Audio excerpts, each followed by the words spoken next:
وەکو هەنگ کار بکەین. ئێستان هەنگ کاری بەنیهێنیە. ئەڵێن کاتی خۆی ئەرستۆ شانەی هەنگی دروست کرد، ئەو شەش پاڵوە کۆلەکانی بۆ دروست کرد، هەموو شانەکانی بۆ دانا، بەڵام هەمووی شوشە بوو.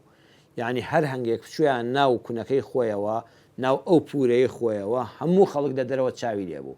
ویستی بزانە داخۆ بە چ هۆکارێک، داخۆ بە چ شێوازێک ئەم هەنگە هەنگوینەکە دروست دەکات، چاویان لێ بێ.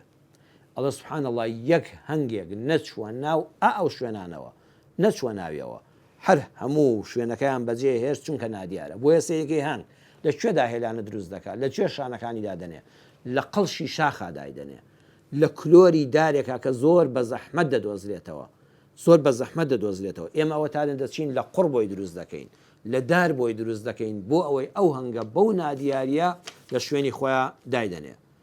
مثل المؤمن مثل النحلة لا تأكل إلا طيبا ولا تضع إلا طيبا. پێغەمبەر صلی الله عليه وسلم لە کۆتاییدا ئەم فەرمودەیەتان بۆ دەخوێنمەوە کە دەفەرمێ مسلمان وەکو مێشەنگ وایە، بەس پاک دەخوا و بەس پاک دادەنێ.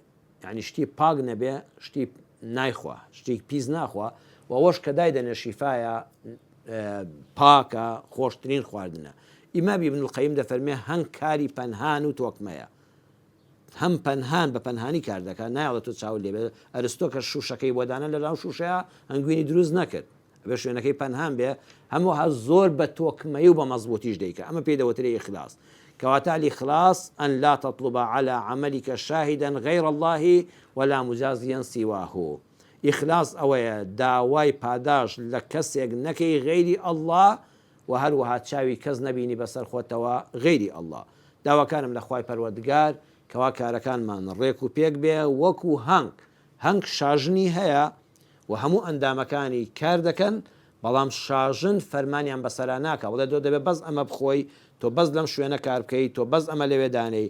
واتە وڵاتی پێشکەوت وەکو شانەی هەنگوایە، هەم سیستم و نیزامی هەیە، هەم ئەندامەکانی ئازادن لە کاری ڕەوا و شەرعی و یاساییدا.